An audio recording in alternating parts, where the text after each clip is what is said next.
De onde vem a energia de uma reação nuclear? Para entendermos isso, precisamos primeiro conhecer o átomo. Ele é composto basicamente por três partículas, sendo elas os elétrons, os nêutrons e os prótons, com respectivas cargas negativa, neutra e positiva. Os elétrons são leptons, do grego leve. Já os prótons e nêutrons são bários, do grego pesado. Também temos os mesons e os quarks, que formam os bárions. Mas isso é uma história para um outro pôr do sol. Vamos nos focar aqui nas reações nucleares, ou seja, vamos mandar para o espaço a eletrosfera. Não será importante discutir o elétron, já que sua massa é muito pequena e não participa assim tão ativamente da reação nuclear. Então vamos nos focar nos núcleons, prótons e nêutrons. Vamos pegar como exemplo, de início, um carbono. O isótopo 12, o mais comum. Ele possui 6 nêutrons e 6 prótons, tendo massa igual a 12 unidades de massa atômica. Agora pegue seus núcleons separadamente, não estão formando átomo. Pegue 6 nêutrons e 6 prótons, sem ligações entre eles, e coloque numa balança, num prato da balança. O prato vai desbalancear, óbvio. Temos massa em um deles, no outro não temos nada. E agora adicione o carbono no prato vazio, o carbono em si, o átomo.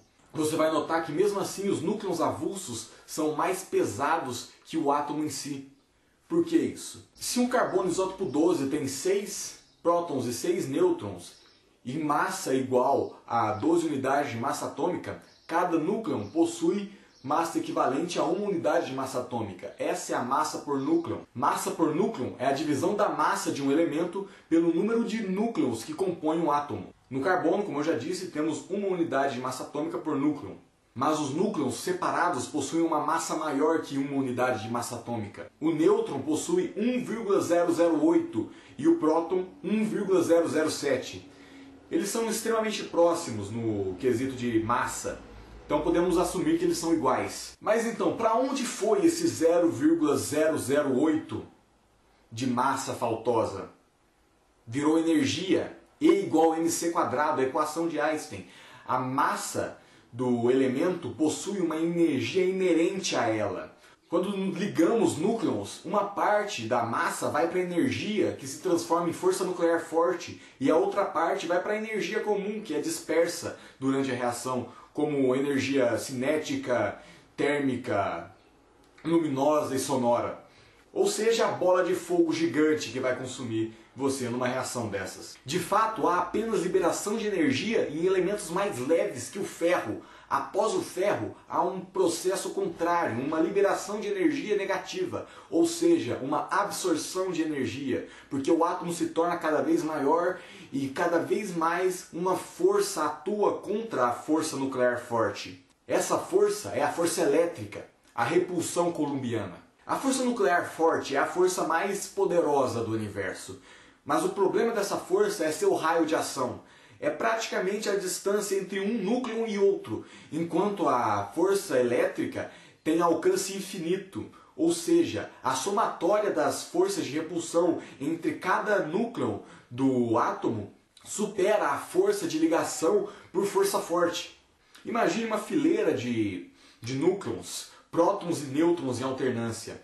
O próton do início vai repulsar o próton do fim da fileira, enquanto o próton do início só vai conseguir atrair com efetividade o próton à sua distância mínima. A força nuclear quase que não se soma dentro de um átomo, enquanto a repulsão sim. Para entendermos melhor a relação entre massa e energia, temos dois gráficos. O primeiro gráfico seria o gráfico de massa por núcleo. É um gráfico que se consiste num vale.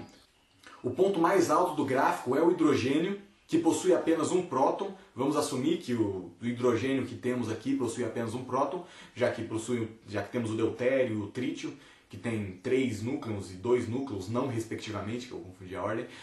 Mas esse núcleo, ele praticamente constitui o átomo, ou seja, não há ligação. Então ele tem o valor total de um próton, o valor total da massa de um próton. Depois disso temos o vale, que é o menor número possível, o ferro. O ferro é o elemento mais fortemente ligado. Ele tem as ligações entre os núcleos de uma maneira muito forte, já que ele gastou toda a sua energia nessa ligação. Ele é o limite entre o leve e o pesado. Depois do ferro, a massa por núcleo volta a subir, transformando então o gráfico em um vale. Só que com uma inclinação muito baixa, já que a absorção de energia é gradativa conforme o átomo vai aumentando.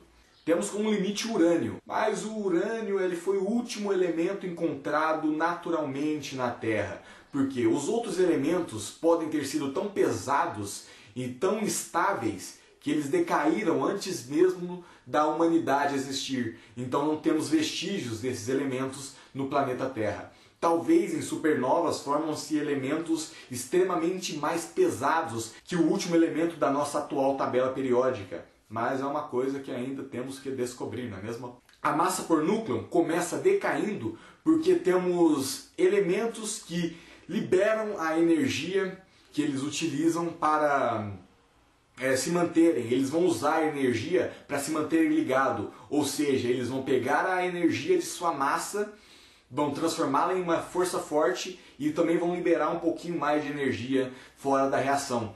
E depois o gráfico volta a subir porque a partir do ferro as ligações por núcleo se tornam mais fracas e também há o processo de absorção de energia. E como E igual a mc², a proporção que você aumenta a energia, você teoricamente também aumenta a massa. Essa energia extra bombeada para se manter no núcleo acaba aumentando também sua massa. O outro gráfico, que também é bastante importante, é o gráfico de ligações por núcleo, que é o contrário do gráfico de massa por núcleo. No caso, é uma montanha. Você tem o início no hidrogênio novamente, só que com um número mínimo, você tem o valor máximo no ferro e depois uma inclinação leve até os números menores. Como eu disse, o ferro é o elemento mais fortemente ligado, então ele tem o maior número de ligações por núcleo.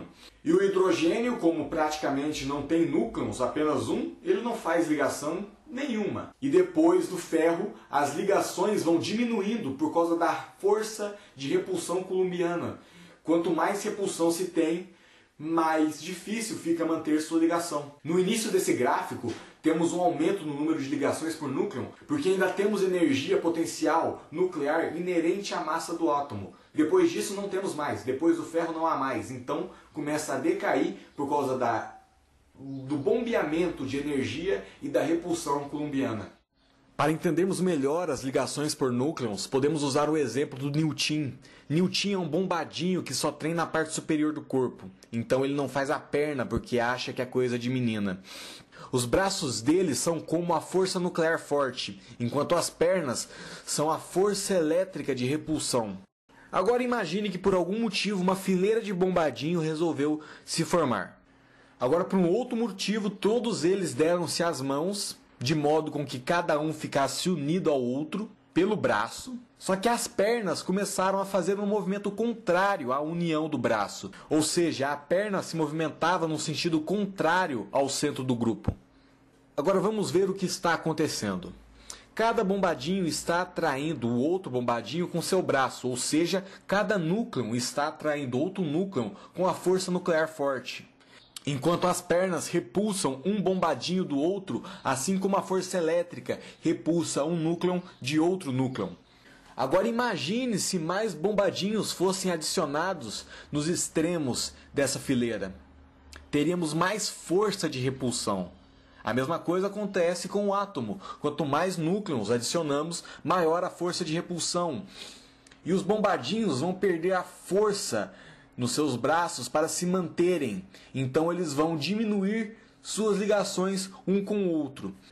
Agora cada braço precisa de mais força para manter-se unido a outro bombadinho. Portanto, enfraquecido, um bombadinho resolve usar os dois braços para manter-se conectado a outro bombadinho. A mesma coisa acontece com o núcleo. Ele vai perdendo força e com isso ele acaba abrindo mão, digamos assim, de uma ligação, porque ele não consegue dividir seu potencial nuclear forte com todos os núcleos à sua volta. Então ele vai diminuindo para focar-se em um núcleo específico que está requerindo maior energia, porque não é apenas um núcleo, é todo o sistema que está conectado a esse núcleo, o repulsando e repulsando todo o resto. A fusão nuclear é um processo exotérmico Quem já viu termoquímica está acostumado com essa nomenclatura. Imagine uma reação química, uma equação com reagentes e produtos. Temos a flechinha que vai e que volta, no caso de uma reação em equilíbrio, mas também não vem ao caso isso. Bem, temos nos reagentes determinada substância mais alguma energia, pode ser uma energia positiva ou energia negativa.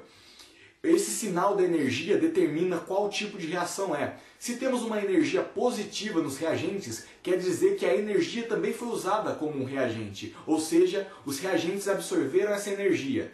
Ao se passar essa energia positiva para os produtos, a gente pode fazer isso, já que é como na matemática, como diria minha professora de química, Graça, beijão. A gente tem essa energia com sinal negativo, ou seja, no meio final, nos produtos, o meio perdeu energia, ele está com energia negativa, ou seja, a energia foi absorvida. Então isso é um processo endotérmico. E agora imagine o contrário, uma combustão, por exemplo, de madeira e oxigênio. Temos madeira, oxigênio e uma energia negativa, ou seja, os reagentes liberaram a sua energia. Se você passa essa energia negativa para os produtos, temos uma energia positiva, ou seja, o meio tem energia.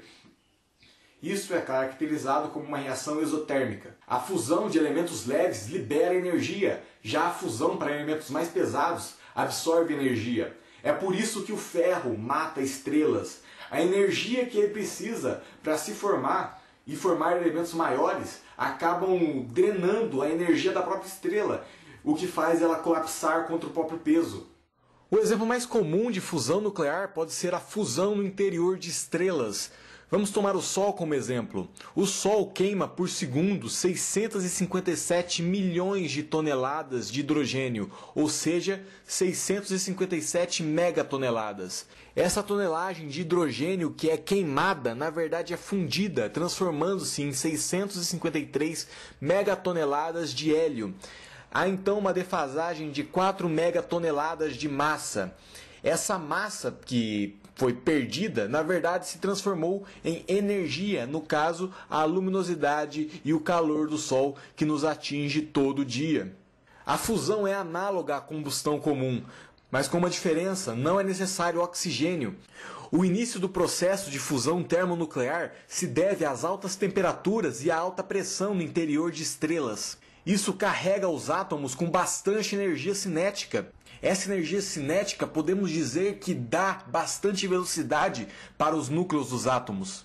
Os núcleos têm a mesma carga positiva, com intensidades diferentes. Por mais que tenhamos o nêutron, ele não neutraliza o átomo. O responsável por isso é a eletrosfera. Mas como a eletrosfera está muito distante do ponto de vista atômico, os núcleos podem ser analisados separadamente. Agora imagine a colisão de cada núcleo como sendo uma colisão de veículos. Ao chegarem perto, esses veículos irão desacelerar. No caso do núcleo, essa desaceleração vem pela repulsão elétrica das cargas. Se a velocidade de um carro for muito pequena, a desaceleração é capaz de freá-lo antes da colisão. A mesma coisa acontece com o átomo. Se o núcleo tiver pouca energia cinética, a repulsão irá desacelerar o movimento dos núcleos e então eles irão ser repulsados sem colisão. Caso essa energia cinética for muito grande, como é no caso do Sol, esses núcleos irão se colidir e formar um novo elemento. Agora, a fissão nuclear libera energia pela partição do núcleo do átomo. Como o próprio nome já diz, fissão é separação.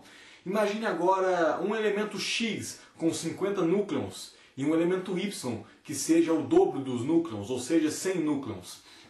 Vamos agora imaginar dois elementos X que irão se unir, vão se fundir com uma carga extra de energia e terá como produto então o elemento Y. O elemento X precisa de, digamos, 4 calorias para se manter estável. Então o elemento Y precisará de 8 calorias? Não. Ele precisará de 8,3, digamos assim. Esse 0,3 calorias a mais do que o dobro por causa da repulsão e do tamanho do átomo. Fica maior, então, como eu já disse, a ligação fica mais fraca, o elemento acaba se tornando mais pesado do que a soma de seus elementos que o compõem. Como a massa por núcleo também aumenta nos elementos mais pesados, a massa desse novo átomo Y é maior que a soma das massas dos dois átomos X, assim como a energia devido à proporcionalidade de E igual a mc². Ao se partir um átomo Y em dois átomos X, temos uma liberação de 0,3 calorias, já que essa energia não será usada nem para formar um primeiro átomo X, nem o segundo átomo X, que eles têm suas energias de formação, por assim dizer, fixas, como o próprio átomo Y. Prótons, devido à sua imensa importância para manter o átomo estável, eles são responsáveis por anular uma parte dessa repulsão coulombiana. Isso faz com que precise de mais nêutrons que prótons, já que eles têm carga neutra. Não há uma interação de repulsão entre nêutrons como há nos prótons. Agora vamos voltar ao elemento Y. Nós só conhecemos sua massa. Sua massa, vamos supor que seja 8,3 novamente. Vamos usar a mesma medida escalar. 8,3, só que dessa vez partes de bolinha de gude. Não vamos usar também unidade de massa atômica, porque com os números de nêutrons e prótons sendo 100, temos uma dificuldade de fazer uma conversão. Então vamos fazer uma coisa mais simples, né? Uma coisa mais simples. Vamos supor que seja então 8,3 a massa do elemento Y. A massa do elemento X, como eu já disse, então será 4 pedaços de bolinha de gude, digamos assim. Para descobrirmos a quantidade de energia liberada na fissão, a gente pega essa massa em defasagem, esse 0,3 de massa que se perderia, entre aspas, e aplicamos na fórmula de Einstein, E igual a mc². Colocamos E igual a 0,3 multiplicado pela velocidade da luz ao quadrado e teremos então a unidade equivalente em energia a pedaços de bolinha de gude. No caso, normalmente a energia é dada em electronvolts. Para você ter uma ideia, a fissão de átomo de urânio 235 libera 200 milhões de electronvolts, ou seja, 200 megaelectronvolts, enquanto a combustão de TNT comum libera 30 electronvolts por átomo. Ou seja, a explosão de urânio é muito superior à explosão de um TNT comum. Muito obrigado a quem assistiu o vídeo até agora. Deixem suas críticas e sugestões nos comentários do vídeo, isso vai ser muito útil para o projeto. As fontes estão na descrição do vídeo, quem quiser não deixe de dar uma olhada. Também sigam Quantum Lab no Twitter, curta nossa página no Facebook e se inscreva no canal para acompanhar aí os novos vídeos. E até a próxima. Falou!